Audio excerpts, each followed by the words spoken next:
विक्रांत सिंह जी अयोध्या से। श्री हरिवंश महाराज। राधा वल्लभ श्री हरिवंश महाराज जी।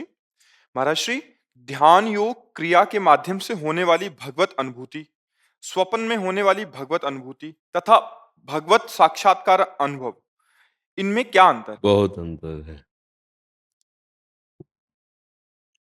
ध्यान अपनी क्षमता के अनुसार होता है और किसी की भी ऐसी क्षमता नहीं जो अपने मन बुद्धि को उस अनिर्वचनीय तत्व में पहुंचा दे।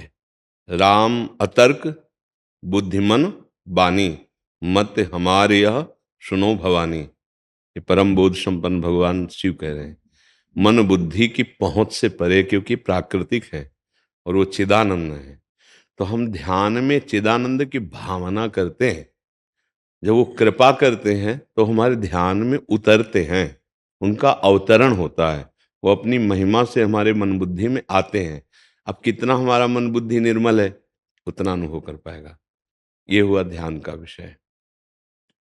चाहे वो संप्रज्ञात समाधि हो या असंप्रज्ञात समाधि हो, इन दोनों महापुरुषों के लिए भगवत प्रेम स्वरूप में बड़ा ही दुर्लभ रस है। मुनि मन ध्यान धरत नहीं पावत, नहीं पावत लिखा है। यो ब्रह्म रुद्र शुक नारद भीष्म मुख्य रालक्षितो न सहसा पुरुषस्य तस्य। वो जो परम पुरुष प्रभु है, रालक्षितो न सहसा, आलक्षित सहसा मतलब सहसा अपने ध्यान में लाना बहुत कठिन है। मुनि मन ध्यान धरत नहीं पावत। अब जिस पर भगवान की कृपा होती है उनके ध्यान में भगवान प्रकट होते हैं, पर वो निरंतर नहीं, वो कुछ क्षण के लिए भावनात्मक। उसे हम भगवत साक्षात्कार नहीं कह सकते। स्वप्न में जब उपासक जागृत में संपूर्ण चेष्टाएं अपने आराध्य देव के लिए करता है, तो स्वप्न में भगवान कृपा करके महापुरुषों को भेजते हैं, स्वयं अपनी मधुर झांकी, कभी श्री विग्रह रूप में, अर्चावतार रूप में, और कभी भावना में जो हम करते हैं वो रूप प्रकाशित हुआ। पर इससे भी हम भगवत साक्षात्कार नहीं कि जीवन मुक्त परमहंस हो गया, ऐसा नहीं। अब जो स्थूल शरीर कारण तीनों शरीरों का राग त्याग करके जो स्वरूप बोध होता है, या जैसे हम आपको देख रहे हैं, ऐसे जो भागवत साक्षात्कार चेतना से युक्त होता है, अब ये जन्म मरण का नाश करके परम पद में स्थित कर देता है। स्वप्न में देखा तो निरंतर भगवदाकार वृत्ति थोड़ी रहती है।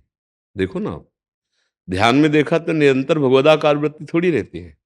लेकिन जिस दिन साक्षात देख लोगे तो पिय मूर्ति नैनन बसे तेहि रस रहाय समाए, वो नेत्रों में बस जाएंगे। जैसे गोस्वामी जी के बस गए, और सिय राम में सब जग जानी, करो प्रणाम जोरी जुग पानी। जैसे गोपीजनों के नेत्रों में बस गए, जित देखूं तित श्याममयी है। अब श्याम जड़ चैतन्य कछु नहीं दिखत, जहां दिखत तहां श्याम खड़े। बिउहल बिकल संहार न तन की, घूमत नैना रूप भरे। करनी अकरनी दो विधि भूले, विधि निषेध सब रहे धरे। नरहरिदास ते भय बावरे, जे या प्रेम प्रवाह परे। जाको मनमोहन दृष्टि परे, सोत भयो सावन को आंधरो। सूझे रंग हरे। यह है भगवत साक्षात्कार। किंचन मात्र किसी द्वंद्व का प्रभाव नहीं रह जाता। त्रिगुणातीत अवस्था को प्राप्त हो जाता है। सुख दुख में समान भाव और अहंकार विमूढ़ता का जड़ से नाश।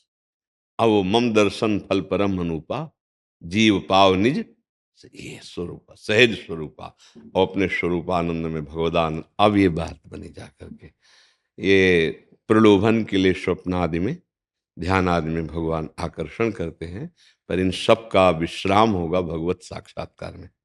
आप समझ पाए? भगवत साक्षात्कार का मतलब जीवत्व भाव मिट जाना, जानत तुम्हें तुम्हें हो जाई। सोई जाने जिह देव जनाई, और जानत तुम्हें तुम्हें। तस्मित तज्जने भेदा भावात। उस भगवत साक्षात्कार किए हुए महापुरुष में और भगवान में अभेद स्थिति होती है। ब्रह्मविद ब्रह्मवि भवति। जो ब्रह्म को जान लेता है वो ब्रह्ममय हो जाता है। तो वो भगवत साक्षात्कार है। हाँ, ये आकर्षण के लिए है, पर स्थायी चिंतन थोड़ी बन पाता कि जो हमने स्वप्न में देखा अब छा गया। रात दिन वही छाया हुआ है। जो ध्यान में देखा छा गया, रात दिन नहीं। हम बहिर्मुख भी होते हैं, नहीं, थोड़ी देर ध्यान हुई फिर बहिर्मुख, ये बात नहीं बने। रूप छके घूमत रहें, भगवत साक्षात्कार जिनको हो गया, तन को तनिक न भान, नारायण दृग जल बहे यह प्रेम पहचान। देखो रूप का साक्षात्कार जब हुआ तो सदैव ब्रह्म ध्यान में मगन रहने वाले जनक जी क्या कह रहे हैं? इन्हीं बिलोकत अति अनुरागा, बरबस ब्रह्म सुख ही मन त्यागा, सहज विराग रूप मनु मोरा। मेरा वैराग्य में मन है वो कभी किसी रूप पे आकर्षित नहीं हुआ, पर आज जब राम रूप देखा तो ब्रह्म सुख का त्याग करके राम रूप में, यह है साक्षात्कार, भगवत साक्षात। जो ब्रह्म स्थिति को प्राप्त ज्ञानियों की परम गुरु जनक जी कह रहे हैं, इन्हें बिलोकत अति अनुरागा, और बरबस मतलब बलात् ब्रह्म सुख से मन हटकर इनके रूप में, ये ध्यान और स्वप्न से नहीं होता, ये साक्षात्कार से होता है। ये ध्यान और स्वप्न आदि ये भगवद आकर्षण है। जब साक्षात्कार हो जाता है फिर सदैव ध्यान बना रहता है, उसका ध्यान हटता ही नहीं। वो चलते फिरते उठते बैठते उसके नेत्रों में प्रीतम समाये होते हैं, हृदय उसका विकल रहता है उनके प्यार में, उनके प्रेम में, नेत्र भरे रहते हैं रूप से। वो स्थिति भगवत साक्षात्कार की होती है। समझ पाया जी?